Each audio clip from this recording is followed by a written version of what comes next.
The idea of a go-home show is pretty important when it comes to pay-per-views, because if you get to the end of that show and you're not there thinking, man, I can't wait to watch that show, then WWE hasn't done its job properly. But I would say it did do that last night, mostly because of the way the show ended. Love part-timers, hate part-timers. You'd have to be a little bit dead inside to have not enjoyed that just a little bit. Anyway, I'm Simon from What Culture, and this is Ups and Downs, where we basically review Raw and have a great time doing it. So let's get to upping some downing.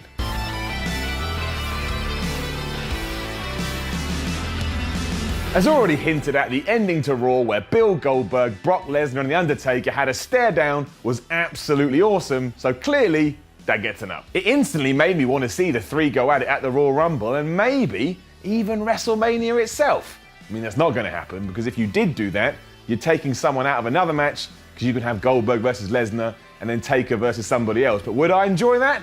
You're damn right I would. You would imagine this will play out in some fashion come this Sunday. Be that Lesnar and Goldberg are beating the hooey out of each other, and then Taker sneaks up behind them and tosses them both out. But who knows? Either way, that's how you close Raw in my book. Or at least it would if I had a book. I don't have a book yet, but when I write my book, the ending is going to feature Goldberg, Lesnar, and The Undertaker. What wasn't so great was Bill Goldberg's promo. Sorry, Pops.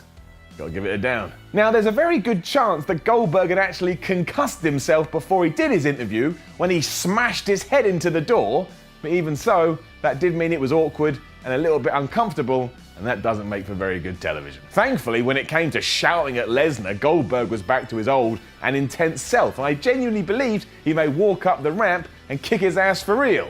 But we've got to call a spade, and in this scenario, the spade was Goldberg's promo, and that wasn't great. It finally happened. When the six-man cruiserweight tag team division bout went down on Raw, I fast-forwarded through it, and that is a down. I knew it would be about 3 minutes. I knew it wouldn't allow anyone to showcase themselves at all, and I knew that ultimately it wouldn't help the cruiserweight division. And gosh darn it, I was right. I like the spotlight being shone on Mustafa Ali, but it was also a bit like that spotlight was facing in the utterly opposite direction. Because, you know, he's a cruiserweight, so we can't get behind him entirely. There's rumours that 205 Live isn't doing that great on the network, so let's just hit reset quick, and make it the flippy division where everyone just does flippy shit. And on that note, let's stop all and any segments where Alicia Fox comes on screen, shouts so loudly that I'm left deaf for the rest of the day. No more of that. That is a down. Right, so many people think it was a bit silly that Big Show came out to stare down Braun Strowman because Big Show has been beaten more times than eggs. You know what? I enjoyed it. And this is my ups and downs.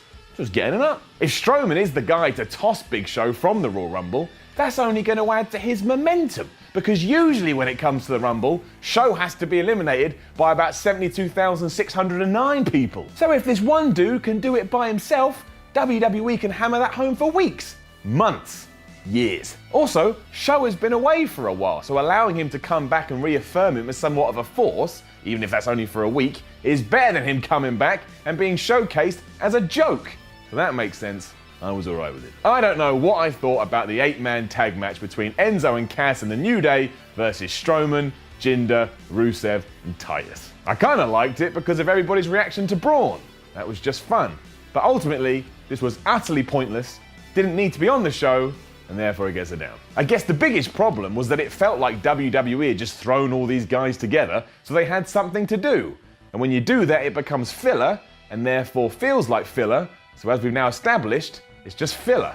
I don't want to watch filler. Also, I cannot believe that Titus versus the New Day is still a thing. It is the longest running feud in history that has absolutely no point to it at all. Nia Jax has been kicking Sasha Banks' ass recently, and the tables had to turn eventually, and those tables did turn on Raw, where Banks attacked Jax with one of her crutches. It all makes sense too, because how do you stop a monster?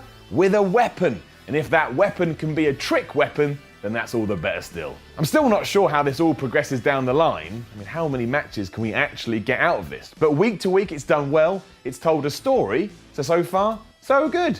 And it gets a covered it up. Quick down. Change all of Roman Reigns' nicknames and change them right now. Michael Cole calling him the big dog, and then Reigns himself saying he's The Guy just sounds ridiculous. It's like we're on a school playground and Jack over there is making up names for everyone. The Big Dog and The Guy are not intimidating. They're not scary. Just stop it, WWE, and stop it now. A massive, massive up this week comes in the form of finally allowing Rusev to have some proper mic time. The Guy is hilarious and yet still comes across as intimidating because of the way he looks and the way he performs in the ring. I've said it before and I'm going to say it again. The man is money. Not only did he run down Big Cass and Big E for having the word big in front of the names, but he then told them not to state the obvious. Because if we are stating the obvious, he'd be called Handsome Rusev.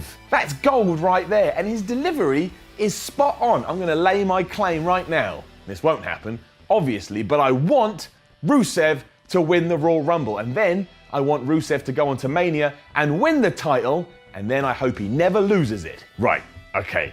I'm giving the fact we had another singles match before Sheamus and Cesaro take on Gallows and Anderson at the Rumble are down, because we've had a combination of that now for weeks. It's old, it's boring. Come up with another angle to sell the match. However, the storytelling gets an up. Given the dubious finish to the title match last week, there's now going to be 2 referees at the Rumble to make sure such shenanigans don't happen again. That was driven home further last night when Anderson snuck in, and the one referee didn't see him, distracted Cesaro, allowing Gallows to win. That ultimately means that Sheamus and Cesaro will probably win on Sunday, at least that's what I presume anyway, but at least there's a narrative here that allows the story to move on, and it makes the whole thing a bit more interesting. We're going to do that whole down followed by an up thing again, because it is a bit ridiculous that Seth Rollins only some weeks remembers that he's got beef with Triple H. So sometimes he comes out, it's like, ooh, Triple H, then he'll come out another week, and he doesn't mention Triple H, and then sometimes on social media, he's talking about Triple H, but he's not talking about Triple H. It's a bit weird, that's a down. But Rollins' match with Sami Zayn was amazing, Triple H's fake return was amazing, so that all gets an up. It's no surprise that Zayn and Rollins would tear the house down. They're both premier workers, and they were given loads of time to show what they can do.